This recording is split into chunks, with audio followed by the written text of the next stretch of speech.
Hey guys, so we're back with our epoxy countertop video. The last video we dropped was how we painted our cabinets white and added gold hardware. This video we will be doing white, gray, and gold epoxy countertops. I kind of wanted to give it a marble look. I don't really like the exotic pour, so you will see the look that I go for in this video. Exotic pours are when they like mix all these colors and the epoxy is a little more wild. I just really like a more subtle look. I want a majority of my countertops to still be white with just hints of color, as you will see throughout the video. So my brother-in-law was visiting from Chicago, so of course he helped my husband out. Of course he didn't really know what he was getting into, but hey. So as you'll see, they're taping every single thing that can be wrapped up and taped, like appliances, the cabinets that we just painted, so we don't want those to get messed up. The epoxy drips for quite some time, so you just want to make sure that all of your prep work is done. Honestly, with the kitchen, I would say 80% of the kitchen is your prep work. So here you're going to see them start to apply the primer. You're going to go through your corners with just a small brush, and then after that we're going to use a foam roller for everything that we did. You want to use a foam roller because everything goes on smooth. It doesn't really leave brush marks or anything like that. This is just a primer, so I'm not too concerned, but even with the epoxy we use the foam roller as well. I did want 2 coats of primer and 2 coats of paint because that is your base for the epoxy. I really wanted my countertops to be extremely white, so that's why I did 2 coats of each.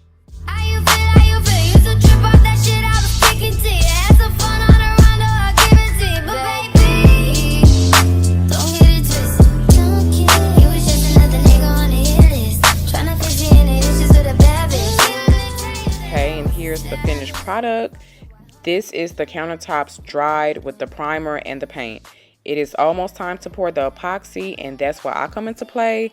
I let my husband and his brother do this because we bump heads a lot when we do DIYs. I really think for every DIY we do, guys, it takes a year off of our marriage. I'm not even playing with y'all, but whatever, we always make it through.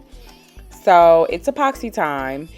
You're going to get a bottle that says A and a bottle that says B. You want to let A sit in some warm water for just a little while because it's super thick.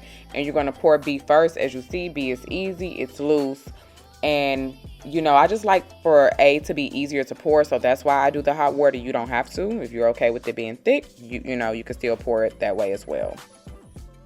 We're going to do equal parts of both. So these buckets have like measuring things on the side, so I think I did like 32 and 32 of each part, and then we're going to mix it with this drill bit extender that we got from Walmart. And sorry if you hear any deep breathing or snoring in the background. It's about 12 a.m. as I'm doing this. My husband has to wake up for work at about 4 in the morning, so he does snore. But anyway, back to the video. So this is just us mixing. You want to make sure you mix both parts as smoothly as possible. This is me adding the color in for the epoxy because don't forget I'm doing white epoxy, so the base of everything is white. So you want to add a little bit of paint until it's the purest white that you want it to be, not too much paint because it can change the texture of your epoxy. So you will see here I have my white epoxy.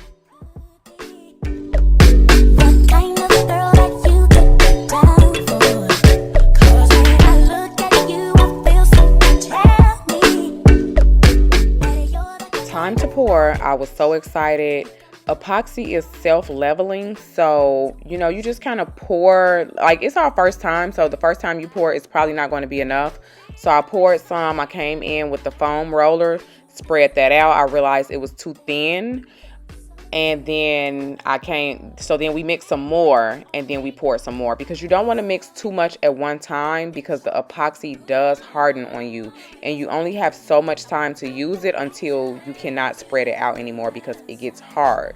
I would say you have a good 45 minutes. Some epoxy will give you an hour. This one gave me probably 45 minutes to a T.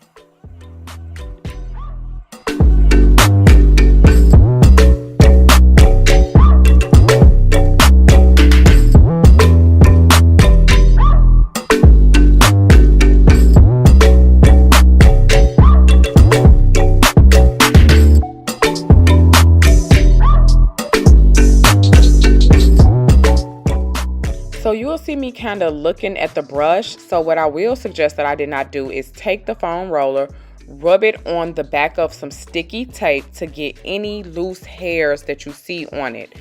Listen, loose hairs, dog hairs, pet hairs, your hair would dry into the epoxy. That is why you see me with the bonnet on my head. That is why you see my husband with the hood on. We kept our dog put up the whole entire time. As you see, I'm getting lint. I mean, like literally anything you can think of. Dust, debris, it will dry into your epoxy. A bug, a spider, a fly, you literally have to make sure everything is secure and clean. And as much as we tried, there were hairs everywhere. So I did go around and pick up the little small hairs.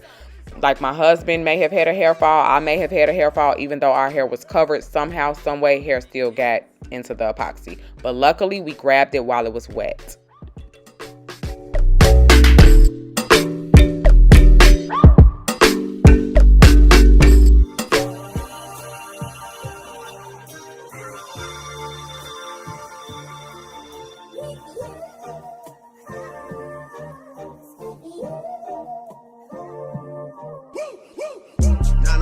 Chubby drive, look alive, niggas came up on this side, now they on the other side. Oh well, fuck them dawg, we gon' see how hard they ride. I get racks to go outside, and I split it with the guys. We up on the other side, niggas acting like we tied. I been gone since like July, niggas acting like I died.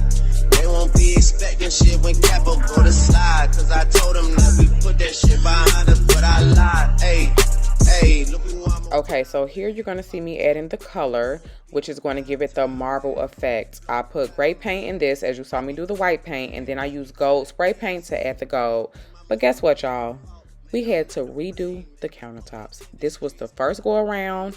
I did not feather out my lines, because what you're supposed to do is come in with a paintbrush that has a little bit of the white epoxy on there and feather the gray out, feather the gold out to give it that marble look. I did not do that. So when my epoxy cured, it cured just how you see it. It looked more like abstract, like splatter. And me and my husband sat with it for a couple days, and we realized we hated it. So we decided to do it over. We had to sand the epoxy that you're going to see in the next slide. We had to sand that. We had to prime it and paint it and re-epoxy it. No, I did not record because I was absolutely distraught. I was emotional. We were exhausted at this point. Like I said, we probably lose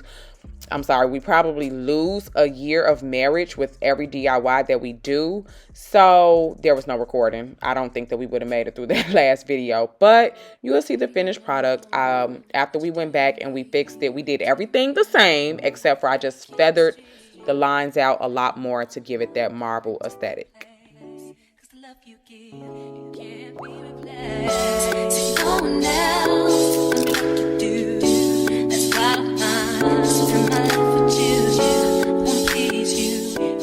So this was pretty much the finished look of the first epoxy that we did. Look at it. It's so ugly. It's so terrible. But you know what? You live and you learn.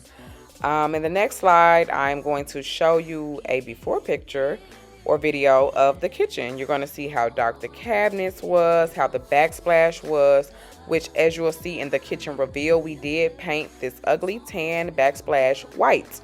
That took a long time. It was very intricate. I did not record it. We just used a small paintbrush and we went to work. It took a couple days, but we got it done. I still have to get a new white farmhouse sink. I still have to change out the light fixtures and get some kitchen mats. But until then, I am done and exhausted. I hope you guys enjoy the video.